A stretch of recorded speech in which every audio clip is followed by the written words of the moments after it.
दोस्तों, स्वागत है आपका मौर्य स्टडी क्लासेस में। कैसे हैं आप सब? आई होप कि अच्छे होंगे। दोस्तों, इस लेक्चर में हम कवर करने जा रहे हैं हमारा संविधान, कॉन्स्टिट्यूशन ऑफ इंडिया कैसे बना, कैसे इनेक्ट हुआ। ये पहला लेक्चर है जिसमें इंट्रोडक्शन टू पॉलिटी हम पढ़ने जा रहे हैं। अभी अभी आरपीएफ की वैकेंसी आई है। इसके लिए हम अपना आरपीएफ का, रेलवे कांस्टेबल का और सब इंस्पेक्टर का जो रेलवे एक्सप्रेस बैच है उसको भी लंच करने जा रहे हैं। दोस्तों, ये मोस्ट इम्पॉर्टेंट सब्जेक्ट है जो कि बहुत सारा मार्क्स कवर करके ले जाता है अकेले। और ये जो सब्जेक्ट है बहुत ही मोस्ट इम्पॉर्टेंट सब्जेक्ट है। हर एग्ज़ाम में इससे बहुत भर भर के क्वेश्चन पूछे जाते हैं। तो चलिए हम शुरू करते हैं अपना पहला लेक्चर पॉलिटी का। आइए दोस्तों देखते हैं। दोस्तों, जो महात्मा गांधी थे वो 1992 में ही डिमांड कर दिए थे कि जो कॉन्स्टिट्यूशन है इंडिया का वो बनना चाहिए, फ्रेम होना चाहिए। लेकिन जो आइडिया था कॉन्स्टिट्यूशन असेंबली का इंडिया के लिए, वो फर्स्ट टाइम पुट करा गया था फॉरवर्ड। वो किया गया था एम एन रॉय के द्वारा 1934 में। जो एम एन रॉय थे एक इंडियन रिवोल्यूशनरी थे और इंडियन फ्रीडम फाइटर थे, जो फ्यूचर ऑफ इंडियन पॉलिटिक्स है उसमें बहुत ही महत्वपूर्ण इम्पोर्टेंट अपना रोल, भूमिका निभाए थे। दोस्तों, आगे देखते हैं कि जो डिमांड था कॉन्स्टिट्यूएंट असेंबली का, वो सबसे पहले जो अंग्रेज़ों के द्वारा एक्सेप्ट किया गया था वो अगस्त ऑफर में एक्सेप्ट किया गया था, जो कि 1940 में किया गया था। दोस्तों, आगे चलते हैं, आगे देखते हैं। जो कॉन्स्टिट्यूशन असेंबली सेटअप हुआ था वो हुआ था नवंबर 1946 में, as per the cabinet mission plan of 1946। उसका जो पहला मीटिंग हुआ था वो हुआ था आपका 9 दिसंबर 1946 को। और जो इंटरिम प्रेसिडेंट है वो बनाया गया था सच्चिदानंद सिन्हा को। ये एक सबसे ओल्ड, सबसे बुज़ुर्ग मेंबर थे, तो उन्हीं में से इनको चुन के इंटरिम प्रेसिडेंट बना दिया गया था। जो पहला मीटिंग हेल्ड हुआ था, इसका जो सेकेंड मीटिंग हेल्ड हुआ था कॉन्स्टिट्यूएंट असेंबली का, वो 11 दिसंबर 1946 को हेल्ड हुआ था। और इसमें परमानेंट प्रेसिडेंट बनाया गया था। हमारे जो फर्स्ट मैन थे वो थे डॉक्टर राजेंद्र प्रसाद, जो पहले आगे चल के प्रेसिडेंट ऑफ इंडिया, राष्ट्रपति भी इंडिया के बने। जो कॉन्स्टिट्यूशन था इंडिया का, जो संविधान था, जो मूल संविधान था, उसको बनने में ऑलमोस्ट 3 सालों का समय लग गया था। दोस्तों, अगर हम एग्जैक्टली समय का बात करें तो 2 साल 11 महीने और 18 दिन इसको लग गया था पूरा बनने में, पूरा कंप्लीट होने में। दोस्तों, आइए आगे देखते हैं।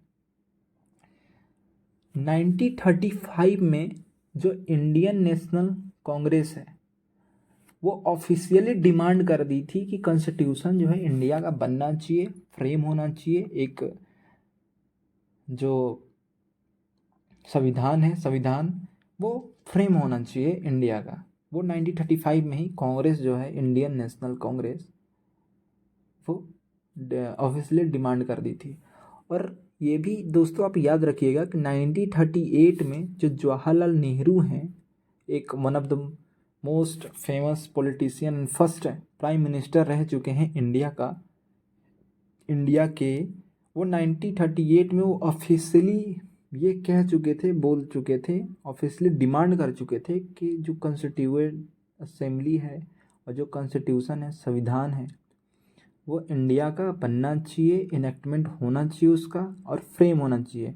इसमें आप मोस्ट इम्पॉर्टेंट याद रखेंगे, वेरी वेरी मोस्ट इम्पॉर्टेंट है दोस्तों, जो एच.सी. मुखर्जी हैं और बी.टी. कृष्णमाचारी हैं। ऐसे तो हमको हमेशा याद रहता कि प्रेसिडेंट कौन थे कॉन्स्टिट्यूएंट असेंबली का, हर किसी को पता होता है, याद होता है। ये भी याद होता है कि इंटरिम प्रेसिडेंट कौन रह चुके थे कॉन्स्टिट्यूएंट असेंबली का। तो कभी कभी जो एग्ज़ामिनर है और एग्ज़ाम में ये भी पूछ देता है कि चलो ये बताओ कि जो वाइस प्रेसिडेंट है कॉन्स्टिट्यूएंट असेंबली के वो कौन थे। तो दोस्तों यहाँ पे आप याद रखिएगा, ये मोस्ट इम्पोर्टेंट है, जो एच.सी. मुखर्जी थे और बी.टी. कृष्णमाचारी वो वाइस प्रेसिडेंट थे कॉन्स्टिट्यूएंट असेंबली के। और यहाँ पे एक और चीज़ आप याद रखिएगा, जो बी.एन. रॉय थे वो कॉन्स्टिट्यूशनल एडवाइज़र थे। दोस्तों जो कॉन्स्टिट्यूएंट असेंबली बना था वो एक ड्राफ्टिंग कमेटी सेटअप कर देता है under chairmanship of doctor Bhimrao Ambedkar. दोस्तों जैसा कि हमने अभी देखा था कि एक कॉन्स्टिट्यूएंट असेंबली संविधान सभा बनाया गया संविधान भारत का बनाने के लिए, तो वो जो कॉन्स्टिट्यूएंट असेंबली के जो मेंबर थे वो एक ड्राफ्टिंग कमेटी सेटअप करते हैं। किसके चेयरमैनशिप में? इसके जो हेड थे कौन थे? Doctor B R. अम्बेडकर, जिनको कि हम प्यार से बाबा साहेब भी बोलते हैं। तो ये जो थे इनको हेड चेयरमैन बना दिया जाता है ड्राफ्टिंग कमेटी का, एक ड्राफ्ट कॉन्स्टिट्यूशन इंडिया का बनाने के लिए। दोस्तों आगे चलते हैं, आगे बढ़ते हैं। अब हम देखेंगे कि जो कॉन्स्टिट्यूशन था इंडिया का वो इनेक्टमेंट कैसे हुआ, इन्फोर्समेंट कैसे हुआ, कैसे बना, क्या प्रोसेस था, step by step full detail full हम देखेंगे। कि दोस्तों जो टोटल मेंबर थे कॉन्स्टिट्यूएंट असेंबली के वो 382 थे, जिसमें कि 292 जो थे वो रिप्रेजेंट कर रहे थे प्रोविंस को, एक एक प्रोविंस को रिप्रेजेंट कर रहे थे 292। और जो 93 मेंबर थे वो प्रिंसली स्टेट को रिप्रेजेंट करते थे, जिनमें से कि जो 4 मेंबर थे वो 4 मेंबर थे आपके चीफ कमिश्नर प्रोविंस, जो कि दिल्ली था, अजमेर मरवरा था, CWRG जो आज का ये आपका अरुणाचल प्रदेश है, ब्रिटिश बलूचिस्तान था,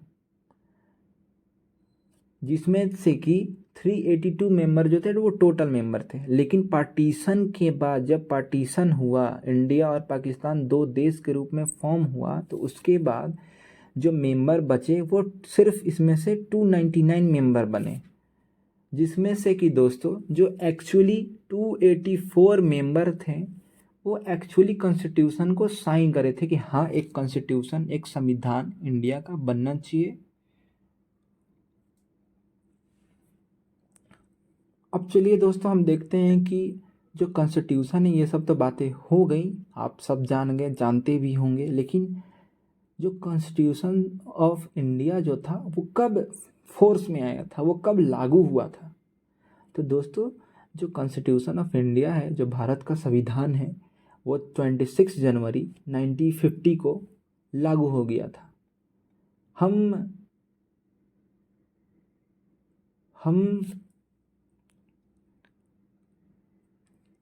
लेकिन आप ये सोचिए कि ये 26 जनवरी 1950 को ही क्यों लागू हुआ था, 26 जनवरी को ही क्यों स्पेशली चूज करके हम रखे थे, जो कि 26 नवंबर और 1949 को ही ये अडॉप्ट कर लिया गया था, संविधान बनकर तैयार हो गया था। लेकिन 2-3 महीने इंतज़ार क्यों करा गया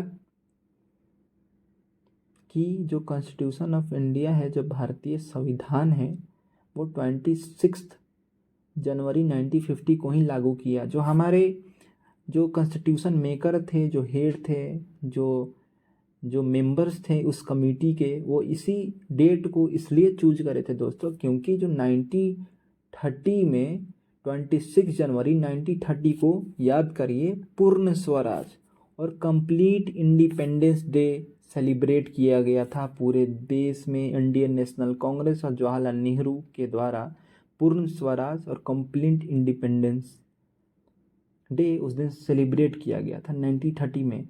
तो इसी को मद्देनज़र देखते हुए 26 जनवरी को ही स्पेशली चूज करा गया था। आइए दोस्तों आगे देखते हैं। दोस्तों थैंक यू फॉर वाचिंग। हम मेरा यही मकसद है कि मैं बेस्ट से बेस्ट कॉन्सेप्ट आपको दे सकूं कम समय में, आपको बढ़िया से समझ में आए। बहुत बार आप पॉलिटिक्स पढ़े होंगे, बहुत सारे टीचर को आप फॉलो करते होंगे। आप हमें भी लाइक करें, कमेंट करें, सब्सक्राइब करें, हम पे प्यार बरसाएं। आपके एक एक लाइक, कमेंट, सब्सक्रिप्शन हमारे लिए बहुत ही मददगार साबित होगा। मैं प्रेरित हूँगा कि और वीडियो आपके लिए बनाऊँ, बेस्ट से बेस्ट कॉन्सेप्ट आपको दूँ। थैंक यू दोस्तों, ये लेक्चर यहीं तक। Good bye, good night, good evening.